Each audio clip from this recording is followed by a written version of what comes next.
Há 30 anos, no dia 4 de setembro de 1990, a vala comum do cemitério de Perus era aberta durante o mandato da prefeita Luísa Erundina. Para sabermos um pouco mais dessa história e sobre os impactos que a abertura da vala de Perus teve na luta por memória, verdade e justiça, convidamos a deputada Luísa Erundina para a conversa que vocês escutam agora no 1049. Próxima estação. Liberdade. Bom dia, boa tarde, boa noite. Nós temos o prazer e a honra de receber aqui no podcast do CAAF, o 1049, a deputada Luísa Erundina. Luísa Erundina, muito obrigado por ter topado o convite. É uma grande honra ter a senhora aqui para a gente poder conversar. Como a gente sempre gosta de começar, a senhora poderia se apresentar, falar um pouco sobre você para quem está nos escutando? Sim, João, eu quero cumprimentá-lo, a sua equipe que está aí, aos ouvintes dessa entrevista, dizer que também para mim é uma grande alegria poder estar com vocês, de gerações mais recentes, presentes, sobre uma realidade de 30 anos atrás, que eu tive a responsabilidade, de ter participado dela. Então, o agradecimento é nosso, é meu, por trazer à memória do povo brasileiro, fatos muito graves, próprios de uma época que durou 21 anos. Foi um longo e tenebroso período da ditadura civil-militar. Então, vamos tratar disso, certamente, e da vala clandestina de Perus, no cemitério municipal, onde se deram esses crimes. Bom, você me pede para me apresentar. Eu sou Luísa Erundina de Souza, sou deputada federal, fui prefeita dessa cidade e sou, sobretudo, assistente social, com profissão, e estou em São Paulo há 50 anos, vai completar em janeiro, e me dediquei esse tempo todo ao trabalho social como profissional e trabalhando na periferia, sobretudo com a população pobre, a população das favelas, dos cortiços, dos moradores de rua. É essa a realidade que eu vivi nessa cidade todo esse tempo, e enquanto nós fomos governo na cidade, conseguimos aliviar um pouco essa dor maior, esse sofrimento enorme da população pobre da periferia de São Paulo. Eu sou nordestina, da Paraíba, de Uiraúna, e, como eu disse, migrei para cá por conta de perseguição da ditadura militar e governei essa cidade quando esses fatos que vamos discuti-los aqui, vamos debatê-los aqui, aconteceram. Luísa, antes da gente começar a falar especificamente da vala, a gente queria saber um pouquinho sobre a tua história política. Assim, tu atuasse nas ligas camponesas e desde muito cedo tu estivesse ligada às pautas sociais. Então tu pode falar um pouco pra gente como foi essa trajetória de entrada na política, principalmente por ter sido num momento histórico em que as mulheres ainda não tinham tanto espaço na política? Veja, João e ouvintes, eu não participei diretamente das ligas camponesas. Eu trabalhei logo que houve, a destruição daquele movimento pela ditadura militar. Eu trabalhava em João Pessoa como assistente social e trabalhava também na Pastoral da Terra, ligada à Igreja Católica, cujo arcebispo era Dom José Maria Pires, era um bispo negro, morreu há pouco tempo, e ele era um bispo progressista. E trabalhei com ele, e nós trabalhamos exatamente com a população vítima do massacre das ligas camponesas. Eles eram trabalhadores rurais do interior da Paraíba, na cidade de Sapé, e nós passamos a trabalhar com eles, porque eles estavam com muito medo, estavam desarticulados, cada um fugindo para um lado, e nós, naquele período, trabalhamos juntos com eles, reorganizando a luta deles e animando-os para não desistirem da luta pela divisão da terra, que era a luta pela reforma agrária. Foi, portanto, nesse momento que eu me envolvi na resistência à ditadura militar, já militava em defesa da reforma agrária, e isso era uma condição rejeitada, perseguida e ameaçada pelos ditadores da época. Eu nasci de uma família de camponeses, no interior da Paraíba, a cidade de Uiraúna, uma vilazinha, era uma vila pequena, hoje está um pouco maior, tem 20 mil habitantes, para ver quanto ela era pequenininha naquela época. De uma família muito pobre, cada seca, meu pai levava a gente para algum outro lugar para não morrer de fome nem de sede. E isso não era uma situação de uma minoria, era a situação da maioria das famílias que moravam naquela vila, que é a situação, né, da seca, mas não é só da seca, é o fato da terra não ter sido dividida, não ter havido ainda a democratização da terra. E quem não tem terra para trabalhar, sequer consegue trabalhar na terra dos outros, e isso, evidentemente, era um sofrimento para as famílias. Eu era muito pequeno naquele tempo, já percebia a gravidade da situação, do sofrimento dos meus pais, dos adultos, e a gente migrava nas piores condições, como relata Graciliano Ramos na sua obra Vidas Secas, era aquilo lá. E eu tomei consciência muito cedo de que as coisas não eram corretas, não eram justas, como aconteciam lá. Porque algumas famílias, não é que elas eram ricas, mas pelo menos não precisavam fugir da seca. E nós tínhamos que fugir. E eu me indagava muito, muito precocemente por que as coisas eram assim. Uns tinham que fugir, outros poderiam ficar. E eu fui tomando consciência de classe aí. Alguns tinham terra, outros não tinham. Uns tinham que comer, outros não tinham. E, nesse sentido, eu me dei conta de que eu teria que fazer alguma coisa para mudar aquela realidade. A minha consciência política começou ali. E porque eu entendi as desigualdades que havia já naquela pequena vila onde eu nasci e a maioria do povo vivia nas condições da minha família. E foi essa origem de classe que me despertou para a necessidade de estudar, mesmo que meus pais não pudessem me mandar para uma outra cidade, porque na minha cidade só tinha um colégio, aliás, o grupo escolar.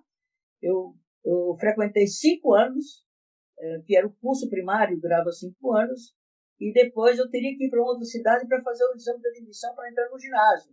Meu pai não podia me manter em outra cidade, e então eu tive que ficar 1 ano, né? Eu pedi à diretora para ficar na escola, mesmo tendo feito e conseguido passar em todos os anos daqueles 5 anos, mas era uma forma que eu encontrei para não me desligar da escola, do ensino e, portanto, da possibilidade de continuar estudando. Então, num dado momento, meu pai, com a ajuda de uma tia, irmã da minha mãe, que também era pobre, mas que morava numa cidade que tinha ginasial, me levou para a casa dela, nas piores condições, porque ela também tinha dificuldade, ela era jovem, viúva, tinha uma filha mais velha que era professora, mas também muito jovem.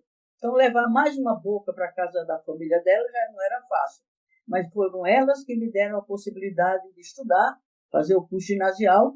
Depois, já trabalhando na casa dela, eu fiz o curso colegial, num colégio público, numa cidade que não era a que nós vivíamos, era a cidade de, primeiro, Patos, onde eu fiz metade do curso ginasial, e em Campina Grande terminei o curso ginasial e depois fiz o curso colegial no colégio público.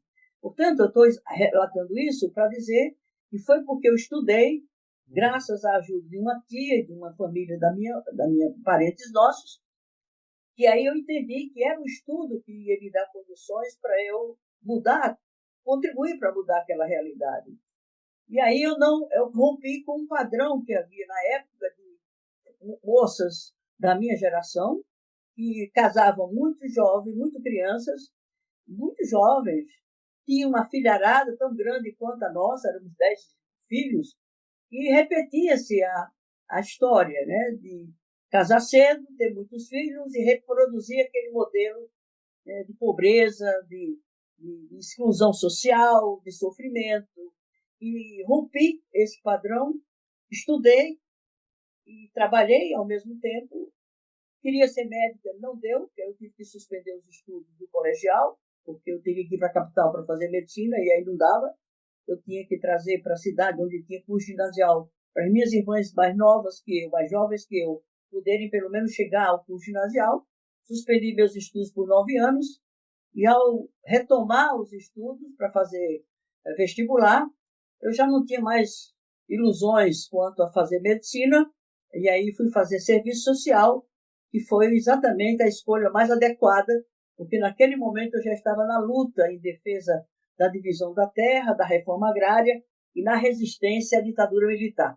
Foi esse caminho que me trouxe a São Paulo, né, expulsa pela ditadura militar, porque eu trabalhava exatamente com os camponeses sem terra, na luta pela reforma agrária, com o apoio da Igreja Progressista do Nordeste, e vim para São Paulo, fiz serviço social, eu já tinha feito serviço social, fui trabalhar como assistente social, fiz concurso público para a prefeitura, me tornei assistente social da prefeitura e fui trabalhar com os mesmos, ou os que viviam em situações semelhantes a daqueles com quem eu trabalhei no campo lá no Nordeste, que eram exatamente as pessoas que vinham de lá, expulsas pelo latifúndio, iam morar na periferia da cidade, ou em favelas, ou em cortiços, ou nos baixos de viaduto.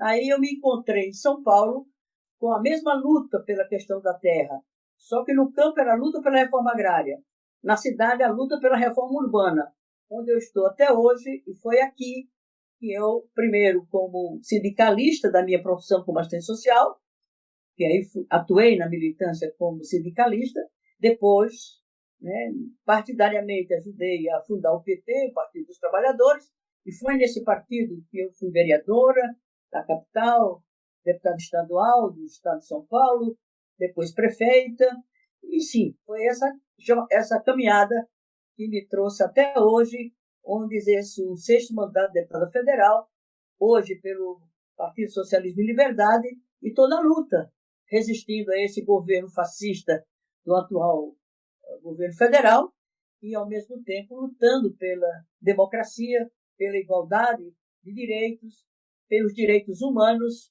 pelas liberdades democráticas e contra qualquer tipo de arbítrio, de repressão política, de retrocesso em relação aos quais estamos hoje ameaçados. Foi como prefeito da cidade que eu me enfrentei com esse problema aí da vala clandestina de Perus. Na trajetória política da senhora, a vala de Perus, ela foi um objeto de uma grande importância, né? Assim, foi algo que teve um grande impacto na sua trajetória, porque foi no governo da senhora que a vala foi aberta. A senhora podia contar para a gente como é que a denúncia da vala chegou até a senhora e como foi o planejamento, esse processo que levou para a vala realmente ser aberta e o pessoal começar a fazer o trabalho de identificação dos desaparecidos? Olha, foi no dia 4 de setembro, portanto vai fazer 30 anos agora, né, de 1990, que foi o 2º ano do nosso governo, que ele começou em 89 e 90 era o 2º ano do nosso governo. Era um dia de manhã, eu ia muito cedo para o gabinete era aí no Ibirapuera, e muito cedo eu estava já no gabinete e veio a notícia de que o jornalista Carlos Barcelo havia denunciado que no cemitério de Perus, cemitério Dom Bosco, que é um hospital, era um cemitério municipal, lá em Perus, que é muito distante, no extremo da zona oeste da cidade, que havia uma vala clandestina e que provavelmente naquela vala teriam sido enterrados, né, os opositores do regime militar, alguns desaparecidos. Veio essa notícia assim, de impacto muito cedo. Eu não fiz outra coisa senão sair do gabinete e chamar o pessoal que me acompanhava nessas saídas, e eu fui lá diretamente para poder assumir o controle da situação, e foi naquele momento que eu constituí uma comissão com secretários de governo, pedi a participação de um membro do Ministério Público, né, e os familiares dos desaparecidos políticos, entre outros, né, a Amelinha Teles e também a Crimeia, que era a irmã da Amelinha, que foram vítimas da ditadura militar, e outros companheiros e companheiras, a Suzana, né, de Porto Alegre, que também o seu companheiro desapareceu, era vítima da ditadura militar, portanto, membros dos familiares de desaparecidos políticos compuseram essa comissão junto com representantes do meu governo, ou seja, com os secretários de governo, com representante do Ministério Público. Eu fui a Dom eu liguei para Dom Paulo Evaristo Arnes, que ainda estava em plena atividade em defesa da democracia, mesmo já tendo... Isso era em 90, né? A ditadura já havia terminado, mas as sequelas dos crimes de ditadura ainda estavam intactos. Não se sabia notícia dos desaparecidos políticos. E então comuniquei a Dom Paulo, a Comissão de Justiça e Paz mandou um membro para integrar a comissão e, portanto, eu assumi o comando do processo, determinei que abrissem a vala, na presença de todas essas pessoas.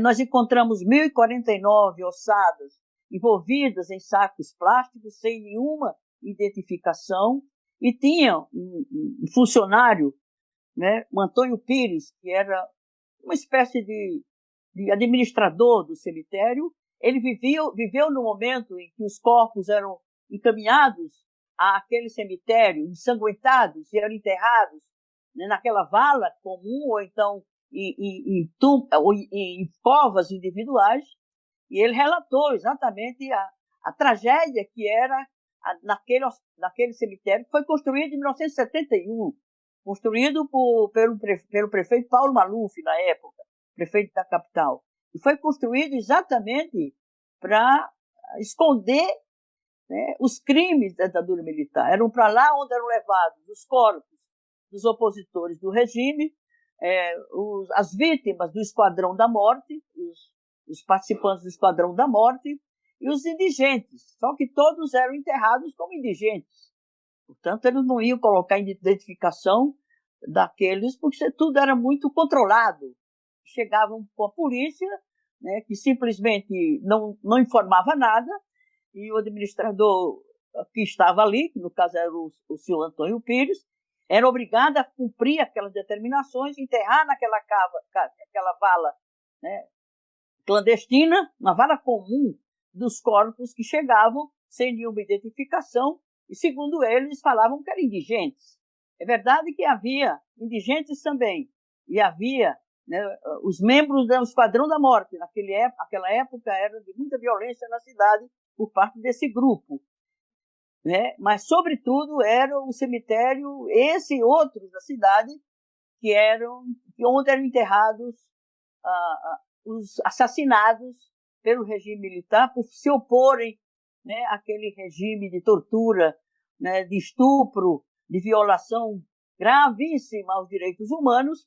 E foi aquele cemitério que começou a revelar, né, a dramática tragédia que aquela ditadura que durou 21 anos se abatesse sobre os brasileiros e brasileiras, aqueles que lutavam pelos direitos humanos, por justiça, por igualdade social, né? Enfim, que era a luta que nós travávamos, né, antes da ditadura e durante a ditadura, resistindo e sofrendo perseguição.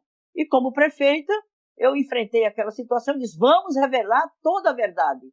E aí procurei o governo do estado, na época, para fazer um convênio para que eu pudesse encaminhar para a Unicamp, que era onde tinha um departamento, né, de medicina legal, que tinha especialistas e equipamentos para fazer as investigações e a identificação daquelas ossadas, para se identificar de que pessoas eram aquelas que estavam enterradas ali. E começamos exatamente aquela investigação, e daquela primeira investigação foram revelados 6 corpos de desaparecidos políticos, sendo 3 que estavam na vala e 2 que estavam no mesmo cemitério em valas individuais.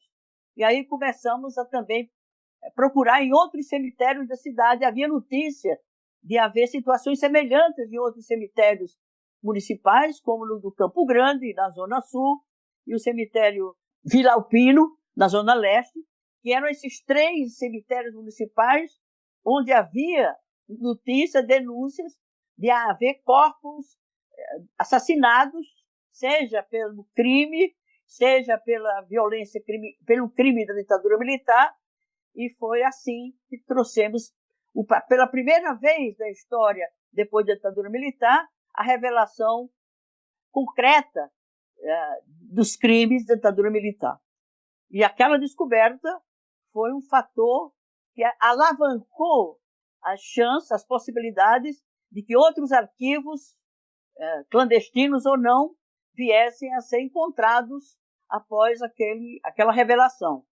Fui muito pressionada, inclusive ainda havia no Instituto Médico Legal da capital pessoas que eram legistas e que tinham atuado na ditadura militar, apresentando laudos falsos daquelas mortes, e eles ainda estavam atuando no Instituto Médico Legal. Se sabia que se aquelas ossadas caíssem nas mãos deles, eles desapareceriam, com certeza, né? Poriam fogo naquelas ossadas, porque aquilo era uma pista que poderia levar a eles, criminosos também, de terem falseado a verdade sobre aquelas mortes, e por aí eles ameaçaram, né, e tirar as ossadas de lá. Eu fiquei o tempo inteiro, pus a Guarda Metropolitana, pedi ao governo do estado que mandasse policiais da Polícia Militar para poder fazer a guarda daquele depósito onde estavam, que eu mandei que as ossadas fossem colocadas numa sala do espaço, onde eu mandei, quer dizer, travar aquilo, impedir a entrada de quem quer que fosse, travei o acesso àquele espaço, onde ficaram as ossadas sob o meu controle, sob o controle da prefeitura, da polícia, da nossa confiança, até que eu encontrasse um meio para onde levar e para que as ossadas começassem a ser investigadas. Foi o que eu fiz, procurei o governo do estado na época, fizemos um convênio e eu pessoalmente levei num caminhão cheio de ossadas, eram 1.049 ossadas, eu pessoalmente, com os familiares que me acompanharam, fomos levar à Unicamp para que começasse o periciamento daquelas ossadas. E antes do final do meu governo, eu mesmo presenciei a apresentação por parte dos legistas do trabalho de identificação com os elementos, as informações, os dados que os familiares apresentaram dos seus desaparecidos, que serviram de referência para que eles fizessem a comparação com a tecnologia de que eles já dispunham, e isso possibilitava que uma imagem da pessoa, né, com vida, com a imagem dos dados da pessoa, né, projetada através da tecnologia, o que permitia identificar tais aspectos, tais pontos, tais elementos que caracterizavam a pessoa em relação àquela imagem projetada tecnologicamente, e era isso que permitia cientificamente demonstrar que aquela ossada pertencia a tal pessoa, que era fulano de tal, fornecido e reconhecido pelas próprias famílias, que acompanharam todo o trabalho e me acompanharam na apresentação desses resultados dessas perícias, e com isso a gente conseguiu devolver aos familiares 6 desaparecidos políticos, e isso, evidentemente, teve uma importância política muito grande, porque gerou condições de pressão sobre os militares, sobre os comandantes militares da época, que já tinha passado a ditadura, porém, os arquivos deles estão ainda intactos, mas alguns estados começaram a abrir seus arquivos. E o primeiro, depois de Perus, foi o de Pernambuco. O governador de Pernambuco, na época, autorizou que se abrisse os arquivos da ditadura militar, e aí, a partir daí, começaram a criar, né, iniciativas nos sindicatos, nas universidades, nas assembleias legislativas, nas câmaras municipais, e que aí começaram as comissões da verdade a se organizar, a começar a investigar as vítimas dos seus estados, os militantes dos seus estados, e foi assim que criaram-se as condições políticas para que se conseguisse que o Congresso Nacional aprovasse a criação da Comissão Nacional da Verdade, ainda bastante limitada. Os comandantes militares, na época do governo Lula e do governo Dilma, né, impediam qualquer investigação dos fatos sobre a ditadura militar. Mas foi a pressão da sociedade, dos familiares, a partir da abertura da vala clandestina de Perus e a demonstração de que havia, de fato, as vítimas da ditadura enterradas clandestinamente, em diferentes lugares, em vários estados, e aí a pesquisa, a investigação e a busca se espalhou pelo país inteiro, graças aos familiares, graças aos governos que tinham vontade política e coragem de enfrentar, e até a Comissão Nacional da Verdade não era a lei que a gente queria, que os familiares queriam. Ela ainda não permitia que os dados das investigações pudessem ser encaminhadas para que se fizesse justiça. Simplesmente investigavam, identificavam as pessoas, os crimes que haviam sido cometidos, porém não encaminhavam os criminosos, mesmo identificados, os criminosos, na época da Comissão Nacional da Verdade, para que pudessem ser justiçados, ou seja, justiçados não é o termo adequado, que eles pudessem ser investigados pela justiça e pudessem ser julgados e condenados pelos crimes que eles haviam cometido.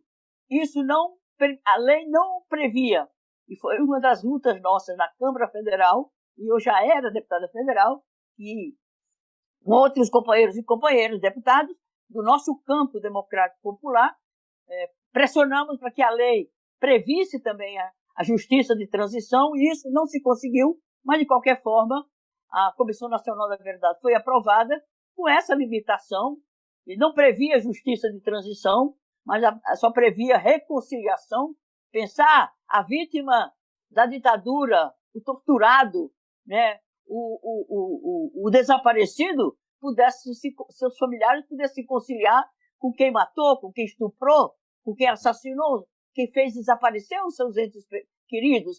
Isso era inadmissível. Esse objetivo da Comissão Nacional da Verdade, da lei prevista da Comissão Nacional da Verdade, a reconciliação do país. Nós víamos que não, tínhamos que ter justiça de transição, porque um crime que não se esclarece, não se sabe onde foram as ossadas, esse crime é um crime continuado. A própria legislação estabelece isso. Então é um crime que nunca termina, enquanto não ficar comprovado onde estão as ossadas, cadê as ossadas, para devolver aos familiares, aí sim o crime termina, e ao terminar esse crime, ele precisa ser investigado. Já foi feito o crime, só que não foi escondido o crime.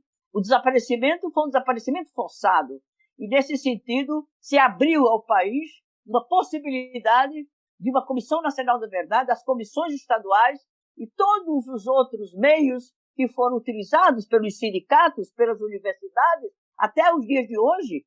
A Unifesp, por exemplo, é uma dessas universidades que até hoje está contribuindo, está investindo, está colocando as suas condições de conhecimento e de autoridade de uma universidade pública que continua barrado agora com o governo assassino que está aí, genocida que está aí, porém é uma universidade que criou, inclusive, um centro, né, de antropologia e arqueologia forense, o que é um instrumento de investigação e que tem usado, inclusive, peritos de outros países contratados pelo governo brasileiro na época do governo Dilma e na época da Comissão Nacional da Verdade. E essa luta continua, mas está paralisada, perseguida, ameaçada, porque a tal da Damares, que é a ministra dos Direitos Humanos, que de direitos humanos ela não tem nada, compromisso com direitos humanos ela não tem nenhum, e é essa mulher que está querendo levar essas ossadas para Brasília.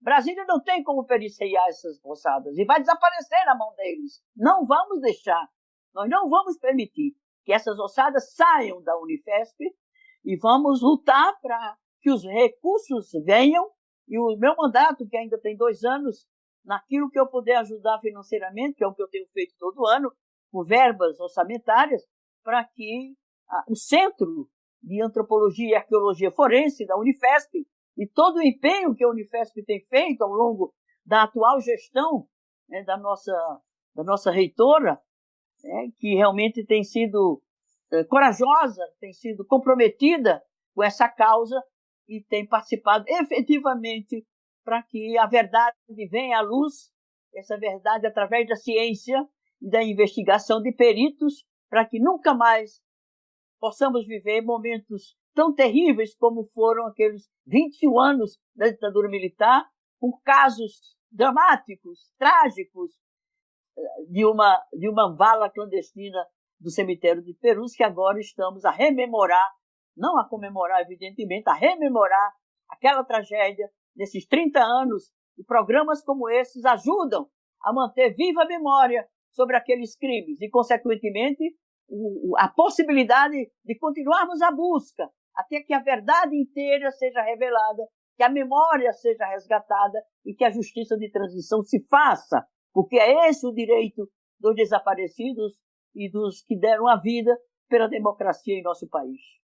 Erundina, ainda falando sobre a vala, quando eu estava fazendo a pesquisa para conversar contigo, eu me deparei com a matéria da Folha de São Paulo, da data que a vala ela foi aberta, né, em 4 de setembro de 1990. Sim. Nessa matéria, tinha uma passagem que dizia que o governo militar, ele oficialmente registrou a vala de Perus para enterrar mendigos sem família. Tinha lá essa expressão, mendigos sem família. A senhora acredita que essa expressão mendigos sem famílias tem a ver com a lógica do tratamento que a ditadura dava para a população que era pobre e periférica? Não tenho a menor dúvida, mas isso era um disfarce. Ele dizia que era para enterrar, era um cemitério para enterrar indigentes, mas todos eram considerados indigentes, que era uma forma de esconder os crimes da ditadura. Então, naquele momento que eu fui, logo cedinho que eu cheguei lá, a primeira coisa que eu fiz foi pegar os registros do cemitério. O prefeito pude fazer isso, né? Pegar todos os registros, todos os livros que tinham lá, porque ele era uma fonte de informação. Então, aquele moço, o Antônio Pires, né, ele me entregou os registros, eu levei para o gabinete para que, em um dado momento, eu pudesse entregar aos peritos, né, aos que estavam fazendo as investigações, e lá não constava especificamente isso, mas com certeza eles colocavam qualquer um que estivesse morto e que ele não tivesse preocupação em identificar, e muito menos querer identificar, porque eram os assassinados por eles que eram levados para lá. Agora, entre as 1049, segundo informações dos peritos, havia, inclusive, crianças, né? Um número grande de crianças. Sim. E de crianças negras, para ver, né? Quer dizer, o crime de racismo, a violência racista e de pobres já se dava, sempre se deu, mas com a forma em que se misturava a perseguição a opositores do regime civil-militar com vítimas da pobreza social, né? Vítimas da perseguição aos negros, vítima à desigualdade. Nenhum governante, muito menos a ditadura, tinha a sensibilidade de proteger os pobres, de garantir direitos aos pobres. Ao contrário, o poder que eles exerciam era um poder militar, militar que não tinha decoro, não tinha preocupação, não tinha sensibilidade humana com nada, com ninguém. Então, aqueles 1049 ossadas, claro que a maioria provavelmente não será desaparecido, porque desaparecido tem tudo que está nesse país afora. Inclusive, foram encontrados em 2 cemitérios da cidade de São Paulo, que não o Dom Bosco, com ossadas dentre essas que estão sendo investigadas. Portanto, não se sabe, mas eram todos indigentes, classificados como indigentes, registrados como indigentes. Mas com a investigação civil, né? Por exemplo, a Sônia Ângel, que é filha da estilista, né? Como era o nome dela? Zuzu Ângel. Vocês estão lembrados? É aquela estilista do Rio de Janeiro, tinha um filho, né? Que tinha inclusive o sobrenome de Ângel, é Johnny Ângel, se eu não me engano, e era casado com uma menina, filha de um militar, a Sônia Ângel. E narrado pelo Antônio Pires, ela chegou num camburão, toda ensanguentada e os seios cortados. A Sônia teve os seus seios cortados, ela era uma jovem, casada com o filho da Zuzu Ângel, e o fim da Zuzu Ângel, vocês já sabem qual foi um acidente forjado, e ela foi assassinada porque ela buscava justiça, né, em tudo que era canto possível. Ela era uma pessoa famosa como estilista, e ela recorreu a todos os meios de que ela pôde dispor para trazer a verdade sobre seu filho e sobre a Sônia. Ele não conseguiu, e o corpo dela foi um dos que foram identificados na vala clandestina. Eu entreguei pessoalmente, como prefeita, aos seus pais e o senhor já era aposentado, evidentemente, um militar, e a esposa dele receberam, né, a notícia, a informação, e devolvemos a eles os ossos de sua filha, a Sônia Ângelo. Portanto, não pensem piedade, misericórdia, compaixão da parte dessa gente, não.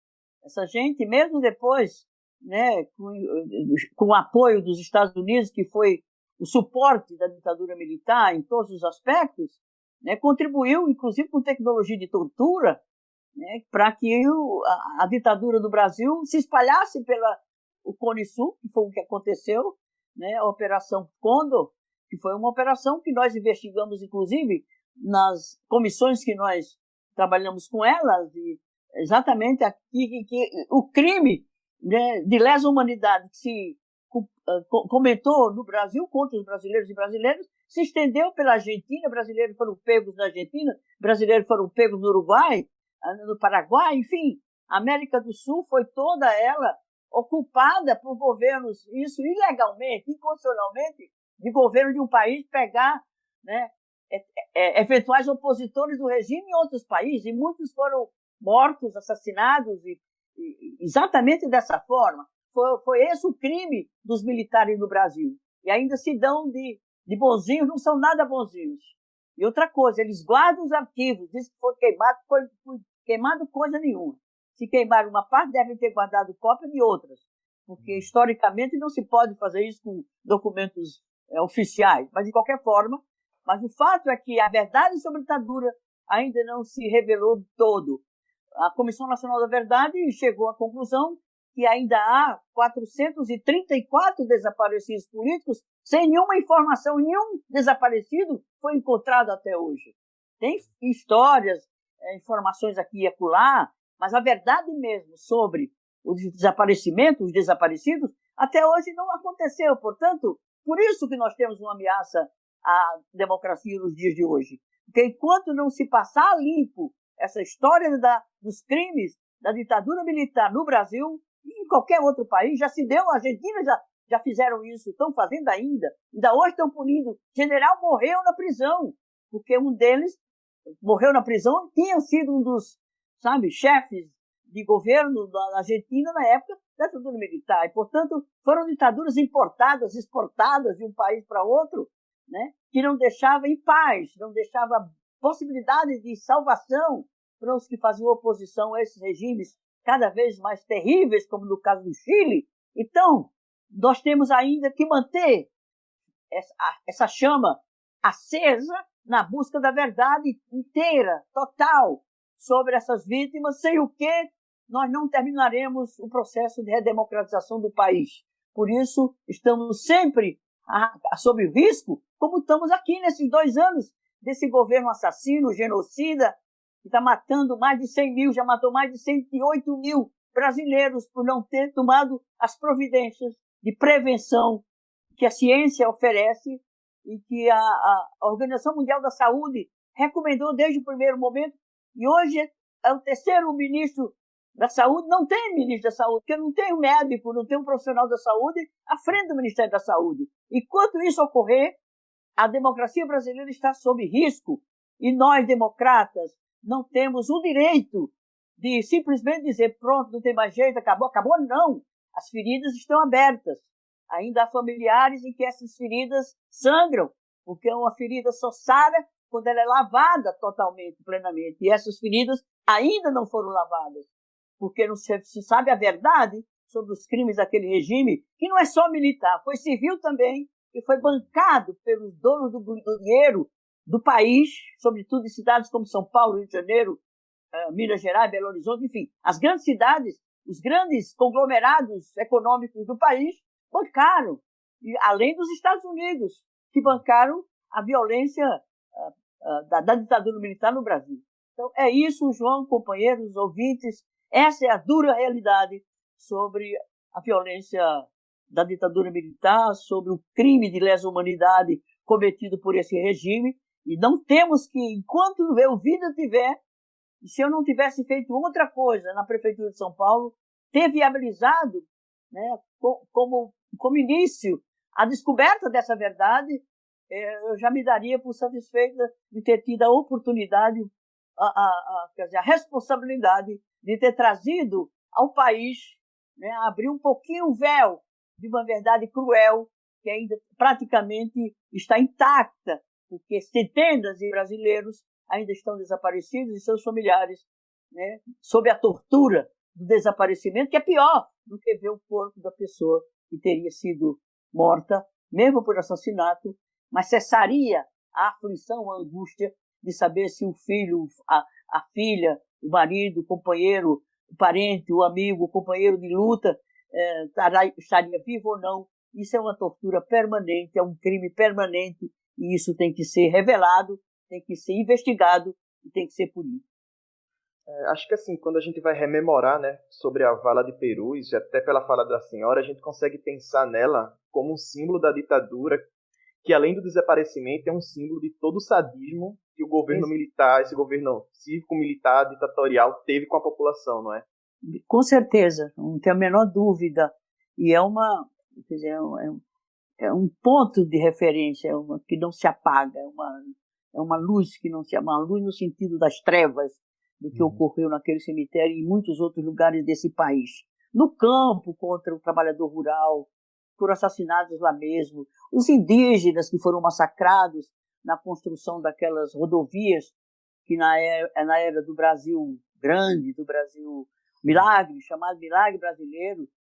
O Lúcio Kovarik, que é um cientista da USP, e escrevia muito naquela época, ele falava, né, que era um milagre feito por um santo perverso, porque beneficiou os ricos, poderosos, os dominadores, né, contra a maioria do povo pobre e trabalhador. Foi uma época de muito desemprego também, de muita violência social. Então, lamentavelmente, é isso que ocorreu, é isso que acontece. E não podemos dar trégua, como achar que a página da história foi virada. Não foi virada.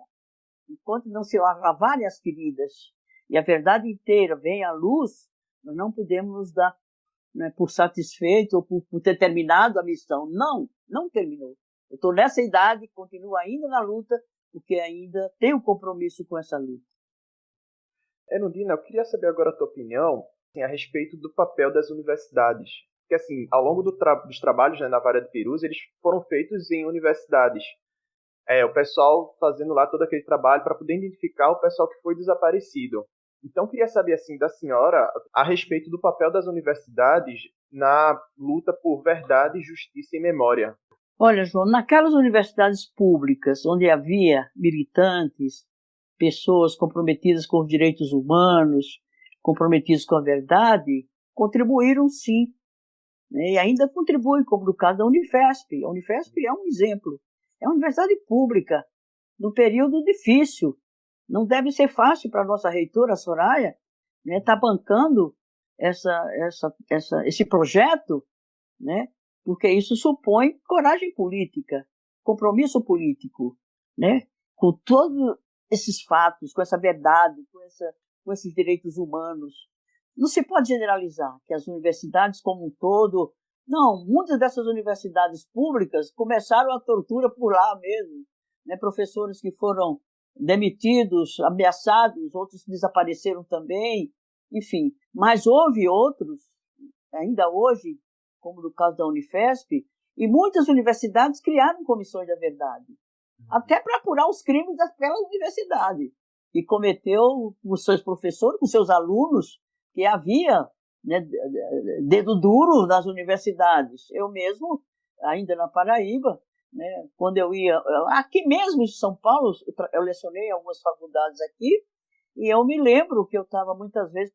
Quantas vezes eu tive que ir no final da aula, comparecer na sala do diretor para responder por uma fita cassete que tinha sido gravada com a minha fala na aula. Eu lecionava sociologia. Como é que você pode lecionar sociologia sem falar da realidade social, da pobreza, da exclusão, da miséria, da violência, né?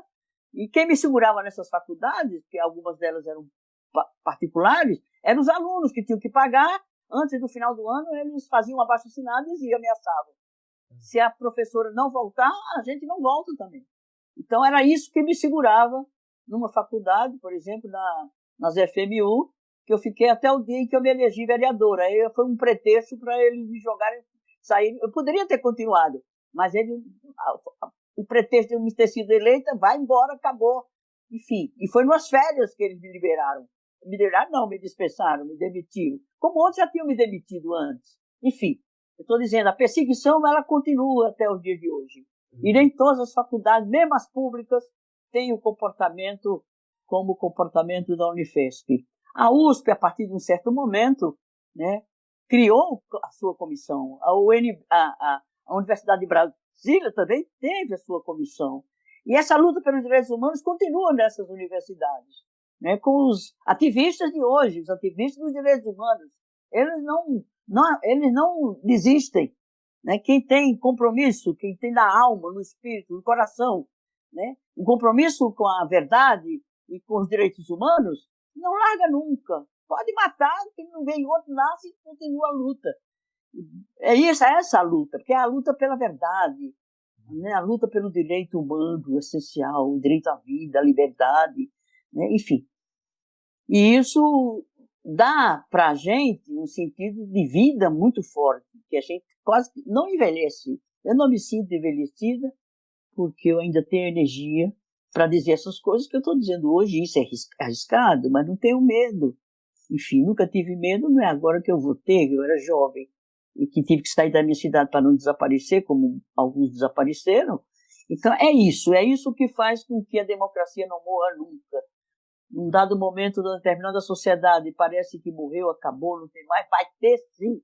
Num dado momento, ela emerge com uma força enorme, porque ela emerge pelas mãos do povo, que é o único que realmente, né, constrói o novo, né, destrói o velho e, de fato, leva a vida à frente. É o povo organizado, politizado, que, lamentavelmente, tem muita deficiência nos dias de hoje. Por isso, essas desgraças de governo demoram tanto tempo e faz tanta maldade, né, como está acontecendo hoje, inclusive com vidas humanas.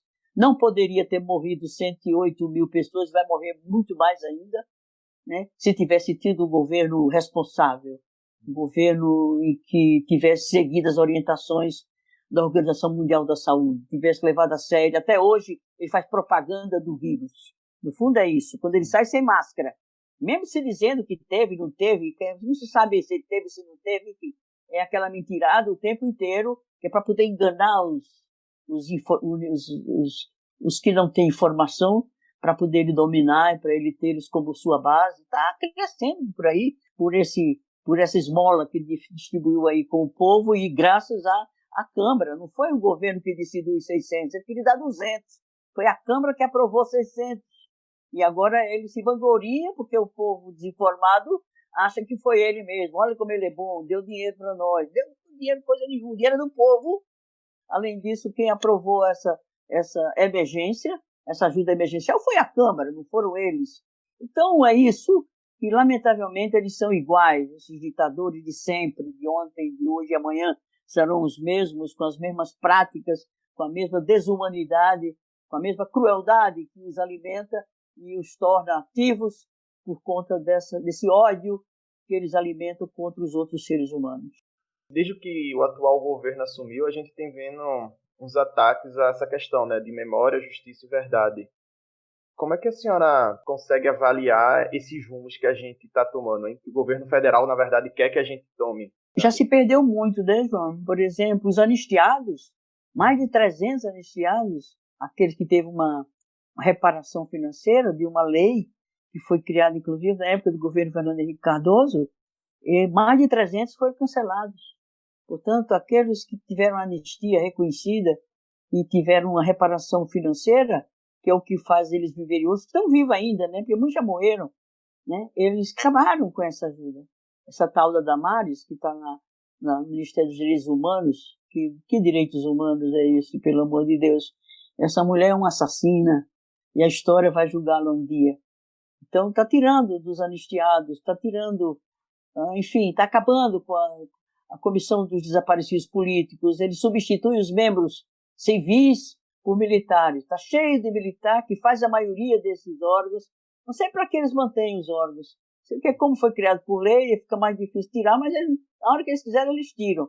Mas estão compondo com eles mesmos, que são os militares. Assim como está um militar na saúde, tem um militar nos direitos humanos, não só um, a maioria, para poder decidir do jeito que eles querem, inclusive acabando com aquilo que foi conquistado por lei, né, por um governo que nem era um governo de esquerda, né, que reconheceu, né, que eles tinham direito, né, a uma reparação e aprovou uma lei que eles tiveram essa reparação, mas mais de 300, acho que até quase 400, foram cancelados e eles não tiveram força para reagir e conseguir impedir. Lamentavelmente, a sociedade está desmobilizada, até agora com essa pandemia ainda é pior, né? As pessoas não podem se expor, mas não cansam de esperar. Eles vão ter que esperar um dia, a gente vai adquirir força suficiente para que a verdade apareça por inteiro, à luz do dia, e a reparação e a justiça se cumpram nos termos da lei. A gente não quer fazer aquilo que eles fizeram. A gente quer punir os criminosos dentro dos estritos estabelecidos pela lei, pela Constituição, pela legislação infraconstitucional, que define o processo legal e a forma de punir os que cometem crimes dessa ordem, dessa natureza, mas nos estritos limites da legislação e de forma transparente, com o julgamento nos termos em que se julga qualquer pessoa envolvida em algum crime. Temos que nos mantermos bastante ativos, com coragem e sem se submeter ao medo. O medo é um grande inimigo dos lutadores, e o medo, quando ele é enfrentado coletivamente, ele é menos medo. Pior é quando ele é enfrentado individualmente, aí sim, ele vira um fantasma. Então é preciso que a gente se mantenha ativos, vivos, atuantes, militantes, fiéis ao nosso compromisso em defesa dos direitos humanos, em defesa da vida, em defesa das liberdades. Tem uma coisa assim que a gente vê quando também vê a luta por toda essa questão da abertura da Vala de Perus, é porque essa foi uma luta muito feita por mulheres. Assim, a vala foi aberta durante o governo da senhora. A relatora da CPI de Perus foi Tereza Lajolo. Uhum. A gente também teve a Melinha Teres na frente dessa luta. Crimeia Almeida também estava na luta. Uhum. Suzana Lisboa também estava nessa luta. Então, assim, foi uma movimentação de mulheres em torno dessa luta para você abrir essa vala, você lutar para ter a identificação desses desaparecidos e dessas vítimas da ditadura militar. Por gentileza, a senhora podia comentar um pouco, então, de todo o papel feminino nessa luta? Nós mulheres, viu, João, temos uma coisa importante que nos diferencia, talvez, entre outras diferenças em relação ao homem, não que seja melhor ou pior, mas o que nos diferencia é que quando a gente toma consciência de uma coisa e a gente passa a acreditar nela e a assumir essa coisa, a gente se torna irresistível. A mulher, ela tem isso. Por exemplo, muitas vezes a crise homem-mulher, sem diminuir a gravidade do machismo, da violência masculina ou machista, mas o fato da mulher ter começado a se emancipar, né, e exatamente quando ela se descobre como sujeito de direitos, quando ela se descobre como um sujeito igual, do ponto de vista, com os mesmos direitos que os homens, o homem tem direito a tudo. A sociedade é complacente, não estou generalizando todos os homens. Tem homens com cabeça de mulher, o que é muito bom, assim como tem mulher com cabeça de homem. Entendeu? Isso é uma luta humana, não é uma luta de sexo, é uma luta humana, de seres humanos. Então, quando a mulher ela tem essa característica, quando ela toma consciência do seu direito, da sua força, e quando ela se junta com outras mulheres, essa força se torna muito mais forte e muito definitiva. Por isso que há tanto crime entre homem e mulher, dessa fase de emancipação feminina, dela se sentir sujeito de direitos e dela se sentir com força, e se mobilizar dessa força e multiplicar dessa força, ela determina. Aliás, a Michelle Bachelet, a ex-presidente do Chile, que hoje está na ONU, no Departamento de Direitos Humanos da ONU, ela dizia o seguinte, que quando uma mulher entra na política, sobretudo quando a mulher opta pela política, né? Pela disputa pelo poder. Porque ela disputa pelos seus direitos todos, mas quando ela descobre a política como um direito e um instrumento eficaz para ela mudar aquilo que não interessa a ela, nem às outras mulheres, nem a seus filhos, nem aos pobres, enfim, aos oprimidos, ela descobre a política e adere à política, mesmo que isso possa provocar até o assassinato dela. Então, essa mulher, a Bachelet diz o seguinte: uma mulher que entra na política, a política muda a mulher. Quando muitas mulheres entram na política, as mulheres mudam a política. É a política que muda. Então, é a nossa força de tal ordem, pela convicção que quando a gente adquire, ela nos impõe a fidelidade a isso em que a gente acredita, que a gente se torna uma força irresistível. É uma das características nossas, entendeu? Sobretudo numa sociedade machista, patriarcal, dominadora, autoritária como a nossa. E estamos nos libertando. Já foi muito pior.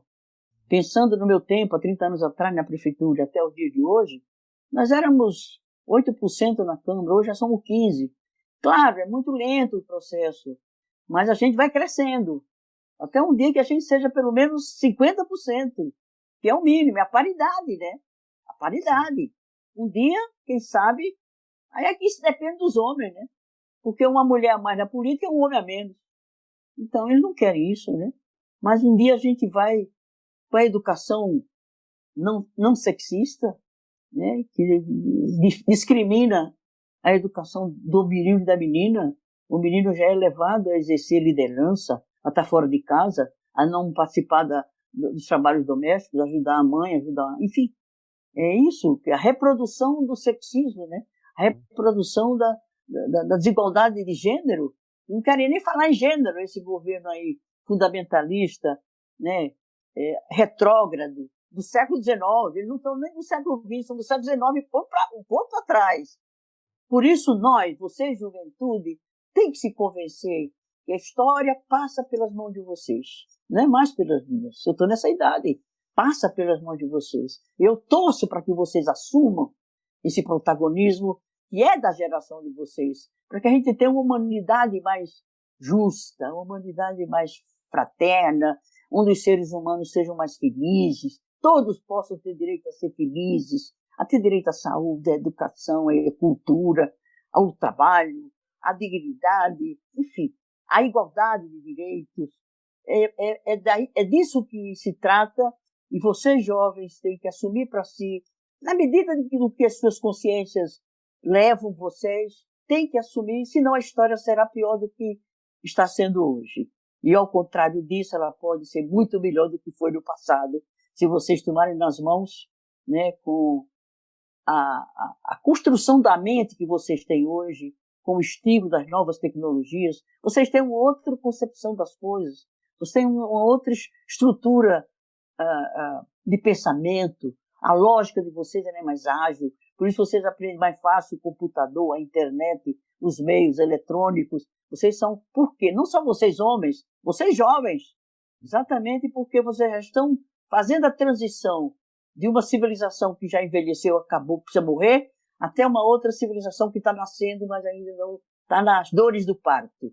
Por isso que há tanta dor, tanto sofrimento, tanta desesperança, porque nós estamos transitando para um outro ciclo histórico, muito mais vivo, muito mais justo, muito mais humano. É disso que se trata e vocês são os protagonistas de primeiríssima hora, mesmo nessa transição de mudança de uma civilização para outra. Erundina, muito obrigado pela nossa conversa. Foi toda incrível essa trajetória aqui que a gente conversou. Só para encerrar, eu queria também pedir para a senhora se a senhora teria alguma indicação para o pessoal que escuta o nosso programa.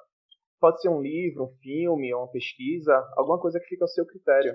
Eu estou propondo, né, um documentário que foi premiado pelo prêmio Vladimir Herzog, né, sobre a verdade, né, a busca da verdade. Acho que foi no último prêmio do Vladimir Herzog. Deixa eu pegar os autores, quer dizer, os produtores. É Lorela Maria e Deraldo Goulart.